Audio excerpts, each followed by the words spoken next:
Up against his mentor, Aaron Rodgers, he outshined him, took home NFC Offensive Player of the Week, and we asked him during the week, what does that award mean? He said, it's a confidence booster, not just for me, but for the rest of the team. In order to do so, Green Bay will have to mitigate Philly's biggest weapon, that being Saquon Barkley, who ran for $150 against the Giants 2 weeks ago. For Neenah native Jack Brooks, he's racing well beyond his years. But I do think they solve it this weekend. There's no special teams blunders that make us go, like Kevin McAllister does in Home Alone. It's hard to get more Green Bay than this fence painted right across from Lambeau. I'm Cam, day 15 of looking back at last season to get you ready for this year. Snell put it bluntly, I'm not falling for the average Joes. They're good. They have the best record in all of baseball, so that's how I'm approaching it. So in the second half, Giannis Antetokounmpo, he did that. He booed right back at them, saying afterward, he kind of likes being the villain. How have you been able to embody being incredible? And I always feel like you have the utmost confidence in yourself. Yeah, just knowing my training. He told us during the week that where that knee injury has affected him the most, the bone bruise as well as the thigh contusion, has been his range of motion. So if he wasn't able to fully run today, he would not go, and Josh Jacobs is out. Oh, and you can't forget, they've made these things popular, pocket pancakes. Not too bad. The Packers have the best odds in the NFC to win the Super Bowl. And if the modern way of watching sports has taught us anything, Vegas is always right. Okay, obviously, take that with a grain of salt. And it no doubt heightens the conversation around Matt LaFleur and his future in Titletown. Both Josh Jacobs and Evan Williams vouching for who Williams called our leader.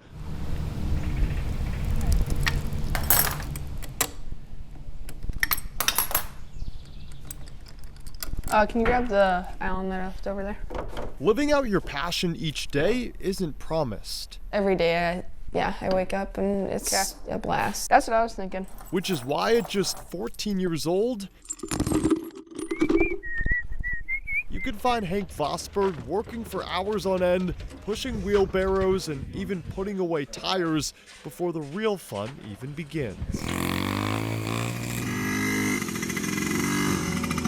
It all started growing up in Minnesota. That's Hank, 3 years old and 1 month.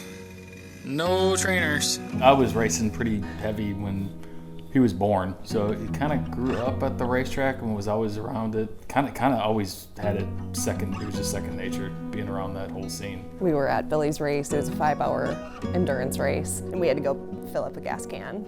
And he's like, Mommy, I do it to carry this. And it was like, okay, how about I help you, and then we're carrying it. Like Billy said, knew when he was so young, that's what he wanted to do.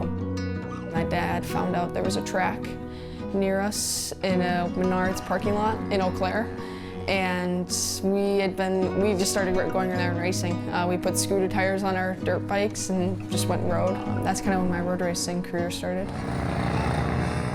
From road racing to ice riding to motocross, Hank would do it all. I don't know what I'd do without racing.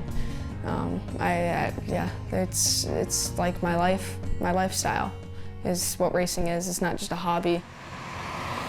So even when the Vosberg family made the move from Minnesota to Wisconsin 3 years ago, that lifestyle didn't change one bit. I think it's like 15 minutes from our family, and in Minnesota it's 15 minutes to Walmart.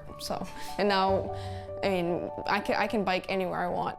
Which just a month after moving a state over included a race in Shawano. That was just like practice day, go and practice and just like sessions, go out and ride. It was probably like halfway through the session and I came over some curbing.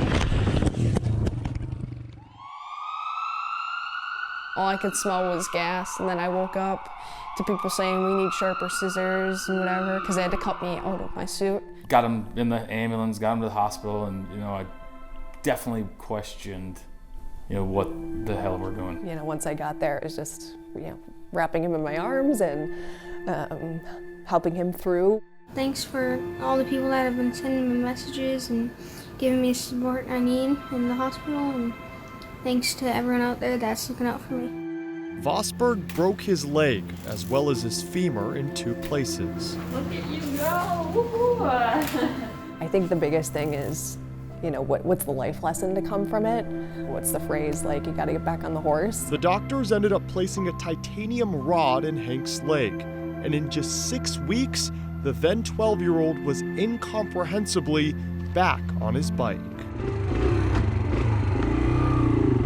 I still had to drive to like get back out there and get a redemption. I didn't want that to be like my ending point. I wanted to go out on top. Which he did. Less than 3 years after experiencing the lowest low, Vosberg won his first professional race. That was a really incredible and pivotal moment, I think, for him to see like, wow, I can have this really awful thing happen to me, but so quickly I can rebound.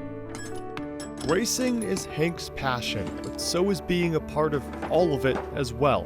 Because at just 14 years of age, he knows that from experience, none of it is promised. Almost every day, I have a moment where I'm like, I am like very lucky. I don't think I could have ever pictured this moment, so. In De Pere, I'm Cameron Ezeir for Sports Extra.